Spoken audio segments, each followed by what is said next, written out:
Hi, I'm Jeff Ludy, the owner of Houston Window Experts, and thank you for watching this video. Today, I'm going to cover a subject that there is some confusion around and people have questioned about, and so by request, one of our viewers mentioned, Jeff, could you please talk about grids on windows? These things right here are what we call the grids. And so today I'm going to kind of talk about the grid types that are available, what they do, what they don't do, options out there, and just kind of maybe educate you a little bit on the grids. Now, you know probably that kind of a common thing now in window design is to actually have no grids at all. We see a lot of that. We see a lot of people going from having a lot of grids to having no grids, or maybe they still keep the grids, but they kind of modernize it by making fewer grids on a window. So let me start by giving you an example of a window that we pulled out. You can see it down here. This actually is a window that had what we call a 6 light. It actually orients this way. You can tell by looking at the top of it right here. This is actually the lock that came out of the window. So this is the bottom sash. This is how it used to operate, and then you could lock it right there. There's your lock, right? So this we're able to remove as one whole piece, and we did that so I could have a sample of showing you this single pane aluminum window. This is something that we actually replaced out of a house. Oh my gosh, this thing is really junk. Very inefficient, single pane, and ugly as well. So there's different types of divided lights. This is what we call divided light or grill, or some people call them muntins. And in this particular case, this is what we call a TDL, a true divided light. This is actually truly divided into separate pieces of glass. This has 6 pieces of glass on it. And what happens is, if you can see right here, come up close and look, see this little plastic thing right here? So let's say that this window had broke. This would be popped out. Well, it's popping out by itself. And then the glass company would come out and they would actually just replace that one pane of glass and then put one of these little beads or this little strip back in here. This is called a glazing bead, okay? This is the glazing bead, and it's just made out of some kind of plastic, and over time it has weathered. This is made out of aluminum. So this is an aluminum structural piece. This is aluminum and it's structural, okay? It supports weight from the top, okay? This helps make the window stronger. And then the glass is actually independent. There's 6 separate pieces of glass in here. And this is a TDL, true divided light. Now, a lot of window companies have gotten away from that. There's a benefit to that, right? Like if you break one piece of glass, then you can go ahead and just replace the one piece of glass. But when it comes to double pane glass, the fewer number of panes that we actually have in a window, the happier you're going to be. Because if one of these had a seal failure, now you could possibly have 6 seal failures on this window instead of 1 seal failure. See what I'm saying? There's 6 chances now that something can go wrong instead of 1 chance of something going wrong if this is all one double pane unit. So what window companies do instead is they go ahead and create a double pane window. This is what, this one's by Marvin. This is one double pane window. This is all one piece of glass, but they want it to look authentic, like it's actually 2 pieces of glass.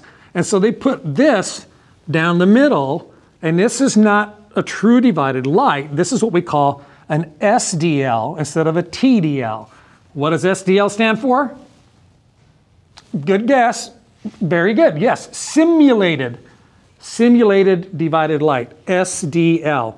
So what they do is they basically have one glass unit, and then they make it look like it's 2, or they make it look like it's 4 or 6 or 12 or whatever you want. So on this side right here, we have an outside grill or an outside grid. And then maybe you can see in the middle there's a little bar, and that's called a shadow bar. And then come over onto this side and take a look. And then on the inside, we have another grid or another grill.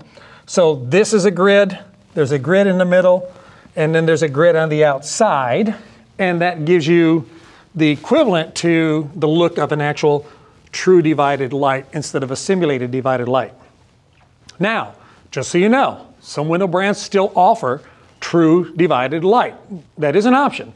We can actually have this where it was a true divider, and this would be a piece of glass, and that would be another piece of glass. We can do that. There's not a lot of benefit to doing that, but there are some rare cases where it's important. especially if we're talking about a historical house and we're trying to match some other windows on the house that are true divided lights, then we can do a true divided light and get the benefit from that. Now, there's another type of grid as well. Come over here and let me show you this. And a lot of times you find this when you're talking about how to save money, like in a vinyl window. Here's one right here. This actually has the grid between the glass, and this is called GBG, grids between the glass. See, I can't touch it. Now that has some good benefits to it. One of them is that it's much easier for the window to stay clean because every time you have another surface, it can collect dust and dirt, right? We know that. Also, another benefit to it is that it's going to save money. It's going to be cheaper because now you only have a middle bar. On the other one, remember we had an outside bar, we had the middle bar, and then we had the inside bar, right? Or grill or mutton, but that was so that we could have a simulated look of a true divided light. If it's not important to you to have that rich, authentic feel of a true divided light in the simulated divided light type grids, then this is a great option for you. I mean, it really is. And it's going to save some money. It's going to be easier to keep the windows clean. What's the negative to this? Well, the negative is if you look at how white this frame is on the window and look how that is not nearly as white. It actually is a white grid, but by the time it gets behind the glass where we have low-E coatings on this glass, now it's kind of like looking at something through a pair of sunglasses. It's going to be darker. So from the street, this does not look as good as an SDL would look when you're talking about doing it from the street. So that is grids between the glass, also known as GBG. Now the question comes up, people say, well then Jeff, why did the simulated divided light, the SDL, why did it have that grid between the glass on top of the fact that it had a grid outside, a grid inside? Well, that's a really good question. And the reason for that is because that's what they call a shadow bar. A shadow bar meaning that if I was, picture this, okay? It's about 8 or 9 or 10 in the morning and the sun's coming up and it's shining through the window, okay? And then you have an outside grid and then you have an inside grid. If there was no shadow bar in the middle, when you would look down at the floor, the pattern on the floor would have 2 sets of grids. You would see the outside grid leaving a mark, you'd see the inside grid leaving another mark, and it just wouldn't look very professional.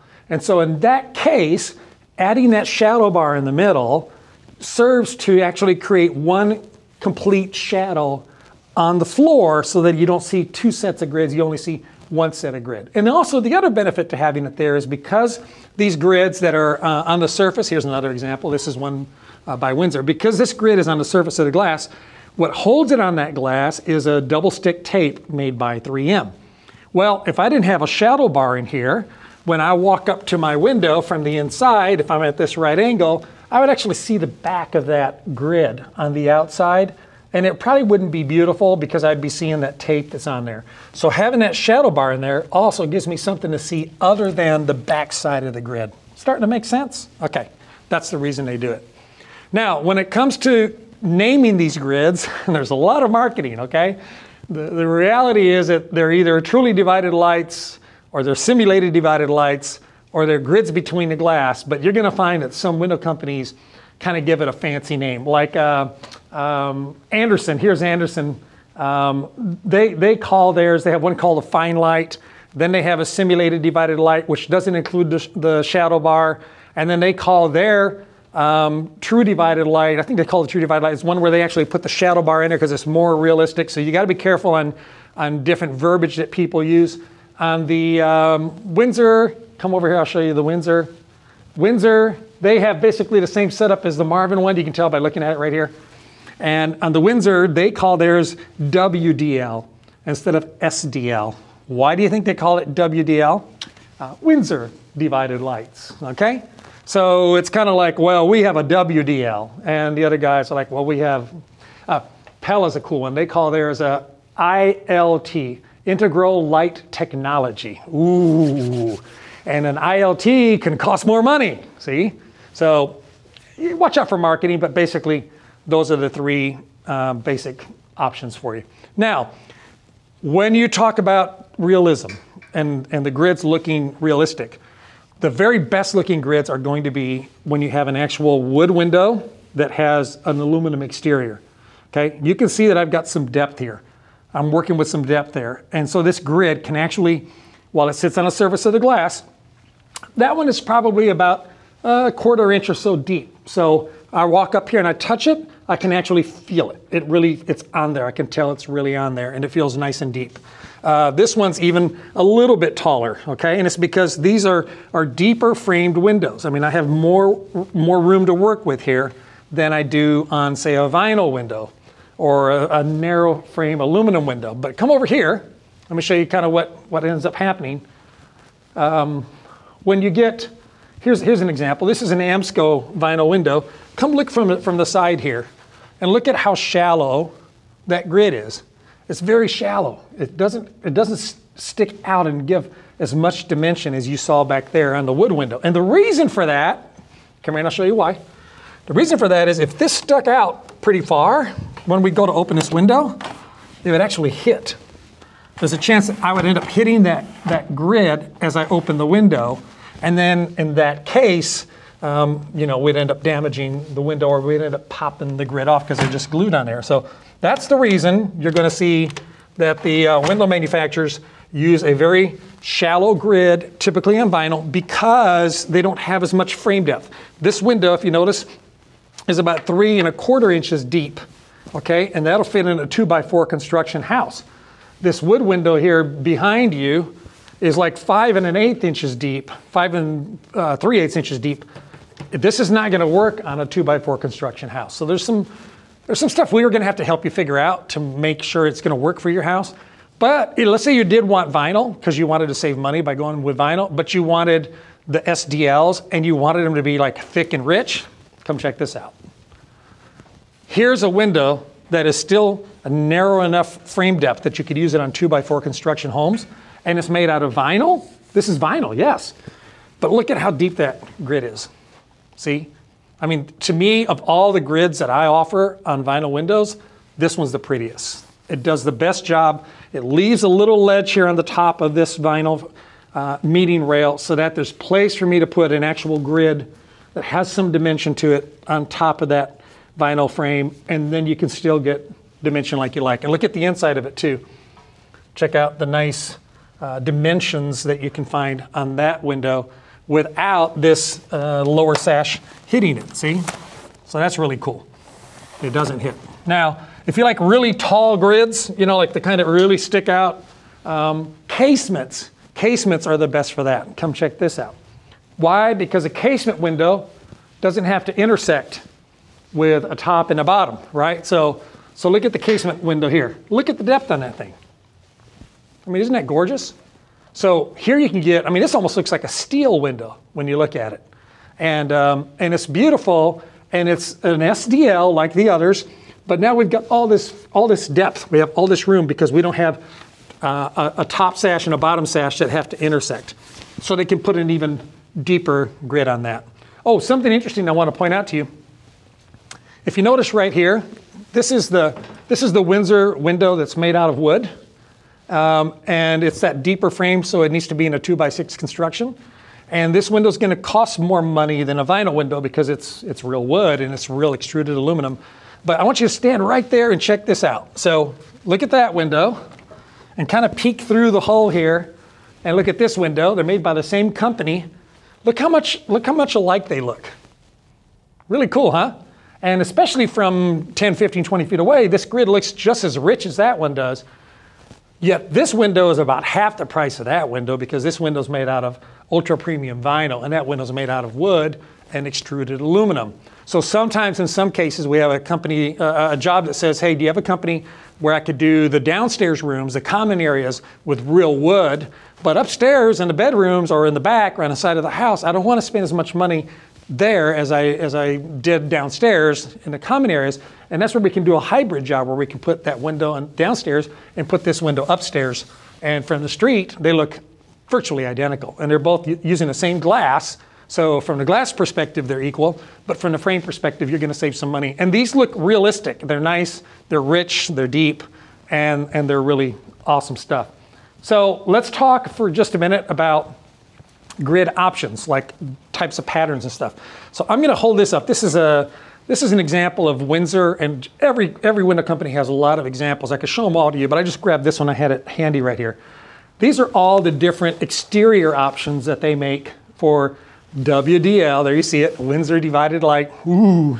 And then these are the interior counterparts. So if you look at an exterior grid, then here's the one that they show you for the interior. So you can see how those two match each other. This is slightly different than that one, but that one matches pretty good. And you can see the reason that they're shallower on the inside than the outside is because they have less room for those windows to intersect on the inside than they do on the outside.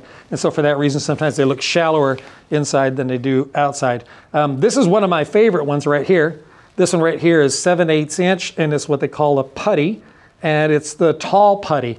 That's the one I showed you over there on that casement window that was really nice and dimensional. So we can have them, I mean, look at this. This is what we call a mid rail. Okay, this is 3 3/8 inch tall. I mean, that's a big grid, really, really cool. And so, gosh, this would be something where maybe you have one great big window, but you're trying to make it look like two. You could put this across top to bottom or left to right to divide that out. Now, here's some of the grid material. I had some loose from back, I grabbed from our service department so you could see it. This is a grid, this is an external grid. This is made out of a fiberglass, so you can see how this is not wood. This is a composite material that will last, it's impervious to weather, it's gonna last forever outside so that you don't end up having to replace these or this thing rotting off on you. Really strong stuff. Then on the inside, the counterpart to that is actually made out of real wood. You can see the edge of that, and that's actually real wood. And why? Why would we make this out of real wood? Well, because on a wood window, you're going to want to possibly stain or paint the window. And so obviously this composite material would not take the paint the way wood would, and it's not going to be quite as warm and inviting as real wood on the inside. So where the weather doesn't matter, they're going to use real wood. Where it does matter, they're going to use a composite material on the outside. Here's a flat grid, a nice little flat grid, and that would be something that we'd use on a window where we don't have much depth. Right, but we wanted to give a nice kind of rich look, and this is very contemporary, as you can tell by looking at it. Here's an example of the vinyl grid. You can see just how shallow that thing is. It's not very deep at all, and I'll line all of these up for you, and Clay will give you a close-up now, where you can see all of these left to right, side to side, just how they compare when it comes to overall height. And then last but not least in our demo today is here's a grid between the glass sample.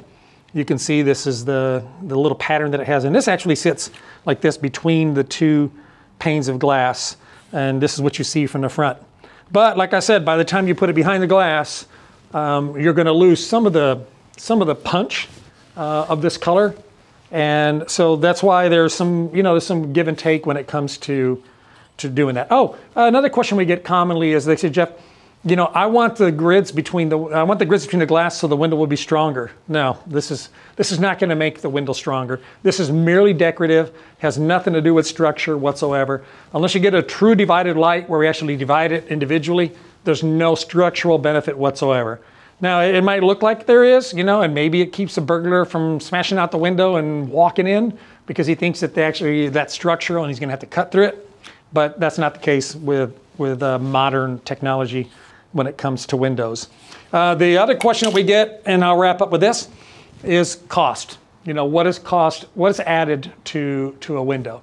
So let's say that you just took an average vinyl window, and for the purpose of this discussion, I'm going to say that this window cost $100. It doesn't, trust me. There's no such thing as that $189 you see at $189 window, but I'll save that for another video. So, but for our illustration, a $100 window, when you add grids between the glass, it's going to take it to about $110, $115. And when you add the grids to the outside, it's going to take it to probably $130 or so. And the reason is because it's already the $100 window, then it's the $12 or $15 grid between the glass. Remember, I call that the shadow bar. That's what they call it, shadow bar. And then I got to put another set of grids on the outside. Then I got to put another set of grids on the inside. And so you can see where I've got 3 sets of grids. I mean, no wonder the costs go up. And also you have to remember too that this is all done manually. Now the internal grid is done by a machine, the grid between the glass, but the ones on the outside have to actually be applied after the grid between the glass goes on. So once that goes on, then there's an actual person who has to take those grids, they measure them, they cut them to size, they peel the tape off the back, and I'll give you a close-up of this in a second, but this is the tape that's on the back of it. They peel the tape off the back, and then they apply the grid. And this is very strong glue, but they pull that off, apply the grid, they roll it on, and so there's a lot of labor involved. So you can expect to pay about 30% more on an average window when you're going to get the simulated divided grids. One last thing about price. The more grids you have, the more it's going to cost. So don't forget that. If you have grids now and you want to keep grids on your own, but not as many grids, good choice when it comes to saving money. And it also helps modernize the look of your home. So I hope you've enjoyed watching this video. People from all over the country have actually been watching our YouTube channel. We've been really impressed. We made this channel to help our local clients in Houston understand who we are and more about our windows. But if you're watching from around the world, hey, thanks for watching. And maybe we know a good dealer in your area because we have some dealer network friends across the country.